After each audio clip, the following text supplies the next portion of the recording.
Get a free trial and 10% off your first purchase from today's sponsor at squarespace.com/forge. Welcome back. This is part 3 of making the CRYSKNIFE from the movie Dune. And in the last episode, Jamie bamboozled me into thinking that one half of a dovetail was a swallowtail. A sparrowtail. Ah, sparrowtail. It's not. It's just half a dovetail. We're gonna finish the other side, so eventually we can press a very unique shaped handle block in. Also made a homemade dovetail cutter in the last episode.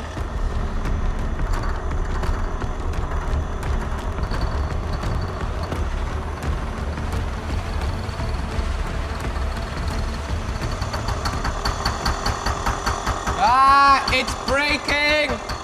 What do I do? I think the tool might be dead. We've broken a tool? Ah! Oh, that sucker is mangled. I'm still quite impressed it lasted this long, but yeah, that ain't good. The tip has been completely flattened off, and the result is the tool was just bouncing the mill all over the place. It was quite the ruckus that was being caused.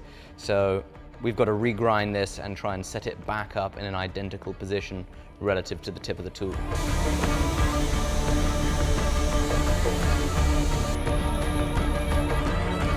Alrighty. Hopefully, this gets all our dovetailing done without another sharpen.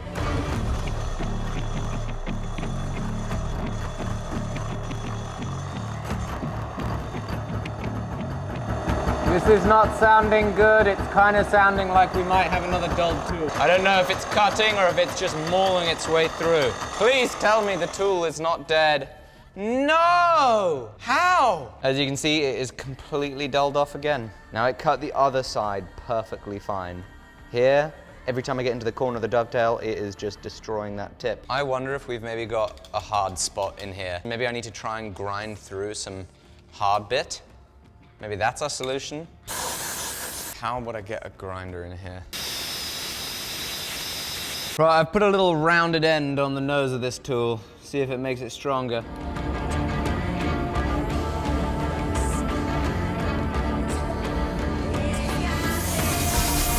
Alright, so that helped the tool a lot. It's still sharp, but now there's a radius in that corner and the angles might be slightly different, so I just need to measure and compare between this and that.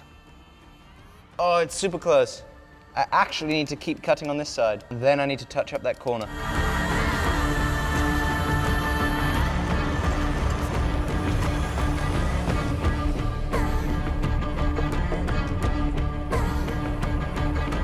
Kablamo! Whoop-yong!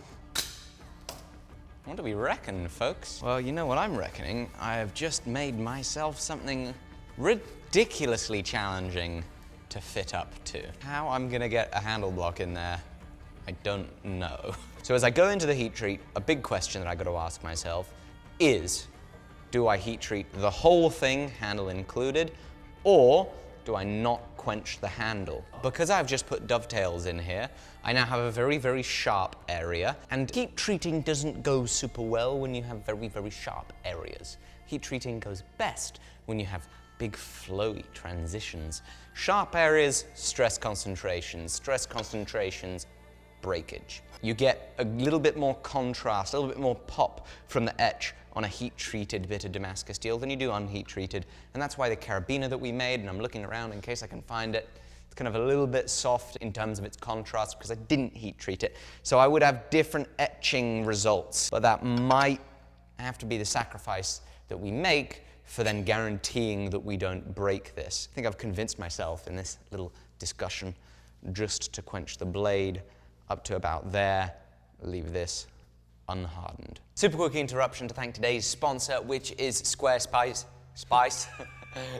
Squarespace. Quick interruption to thank today's sponsor, which is Squarespace, a website building platform that I absolutely love, and it just keeps getting better. They keep adding tons and tons of new features, and one of them is their new tool bio sites that allows you to put a link in your bio that points towards all of your interesting online things, whether it's websites, YouTube channels, Instagrams. One easy to remember link that sends people exactly where they've got to go, and I just added one to my Instagram profile. Furthermore, Squarespace now has tons of extensions to help you and your website do all sorts of tasks, whether it's shipping and fulfillment, your regular reports, or for your more complex sales tax tasks, and integrations for sales and marketing. Use their super easy to use drag and drop templates. You're gonna have a website up and running in no time, just how you need it. You can even get your domain there too. And if you go to squarespace.com/forge, you get a free trial and 10% off your first purchase. So please go check them out down below. Let's get back to the video. So this can now go in the forge. We're gonna heat it up. Run a few normalizing cycles. We heat it up, let it air cool. We'll do that a few times. That's normalizing, which distributes the stresses a little bit more evenly before we heat it up and quench it. That doesn't look very red, mate. No, it's a little bit more orange, isn't it? We were sidetracked talking about caves. Yes, we were talking about caves.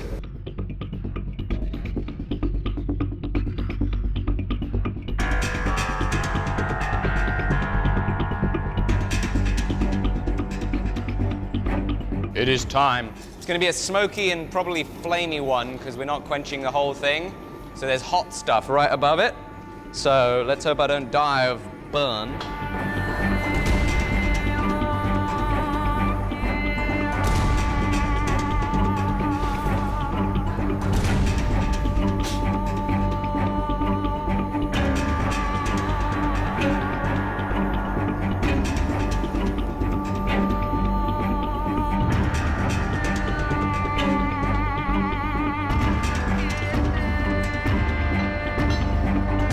This pattern looks amazing. It is so tight looking. We're gonna grind through the scale so that we can temper it.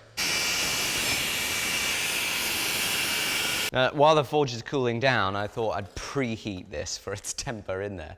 And it's perfect. Got the handle just how we want it.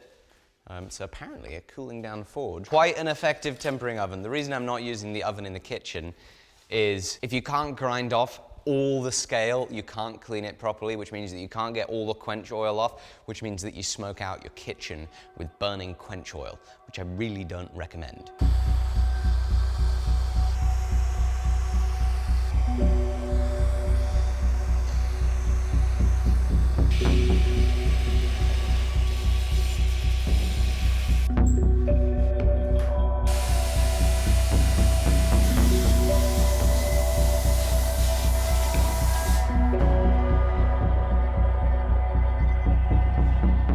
Sandblasted the inside of the handle to clean it up because that's not going to be simple to get a grinder in there. Being that it is now tempered, it's ready for us to make the blade, grind the bevels, sharpen it, all of that stuff. But instead of doing that first, I think what I'd quite like to do is work on the handle. So right now in the workshop, we have 5 suitable blocks. I've ordered more because when we made our wavy keyhole Chris, it took what, 11 tries all those years ago? So kind of got to anticipate a little bit of failure here. Let me start with this block of wood right here. How am I going to do this? A hydraulic press would be lovely right about now. So when we did the keyhole on that Chris all those years ago, I clamped my workpiece to a block. I then scribed the outline around it, got it a little bit proud of the scribe line, and then pressed the wood through the steel, which shaved off just that tiny little bit of extra wood, making a perfect fit. I want to do much the same on this. I thought you were going to shave the bit off before you try to press it in with the vice.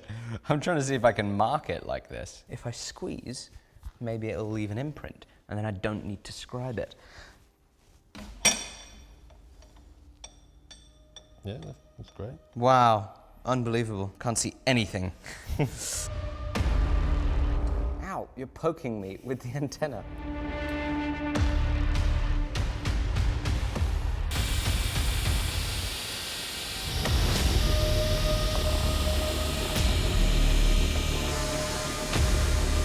It actually looks pretty close. Do you think I did a chamfer when I did the integral keyhole, Chris? Should we have a look? Wow, this guy is very loud. God, he's so loud. Oh, I really need a hydraulic press again. That hydraulic press was so nice, I wish I still had it. God, that's so sick. Yeah, so there's definitely a chamfer. What are the odds that we get this first time? Now, since I don't have the hydraulic press, I'll just use this milling vise. Probably the most accurate means of squeezing anything I have. And if this doesn't work, I'm gonna have to bother a neighbor to use their hydraulic press. And I really don't like bothering people. What do you mean you like bothering me? Jamie, I pay you money so that I'm allowed to bother you. All right, let's line it up. All right, let's squeeze. Ooh. God, you imagine if I break this right now? Or, even better, do you imagine if this goes perfectly? It looks like it's going remarkably well. Dink. Oh, do you hear that? I had something. Oh, It's pretty close though. pretty damn close for sure. See if you can spot the light. There's a little light there. Everything else looks good. I tell you what though, when you do get it, it's gonna look awesome. You think? On this wrap, I'm going to make sure there's a little more material where there's this radius, because that bent out and we got a little gap.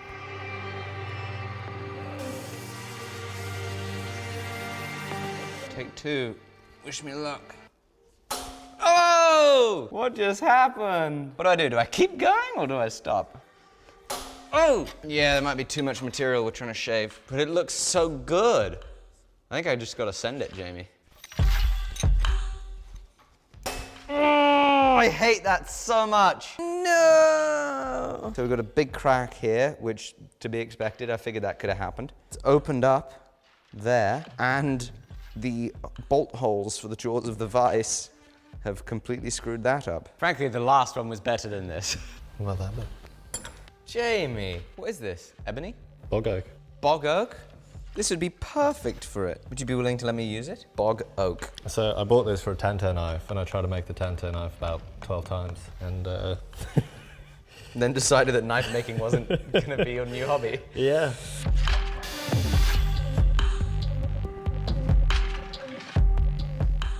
It sounds good. And by that, I mean it's silent. Yes. Please. Oh. Speak of the devil. Come on, baby. Let's do it. Let's do it.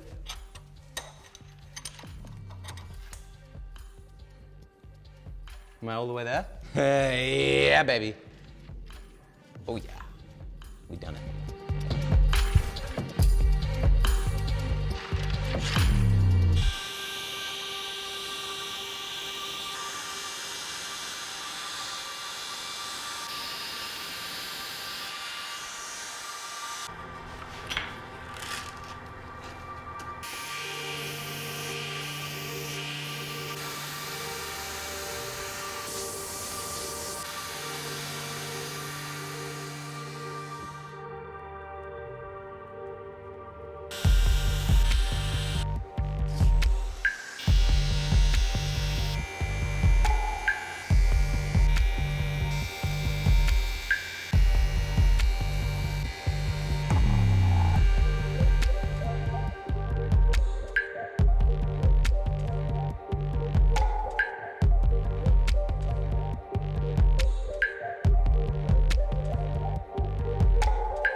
Okie doke, so we roughed in the shape of the handle and have done a little quick preliminary rough and dirty hand sand to it.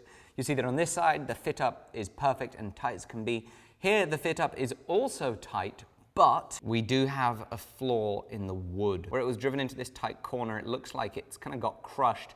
And so as we ground down, we weren't able to grind through that little schmutzy area. So what we'll probably have to do is find a way to super glue in some wood dust there. But overall, I'm really quite impressed with how it feels. It feels good in the hand. We've not deviated too far from the original kind of inspiration, and the wood is very firmly held in there. It's not going anywhere.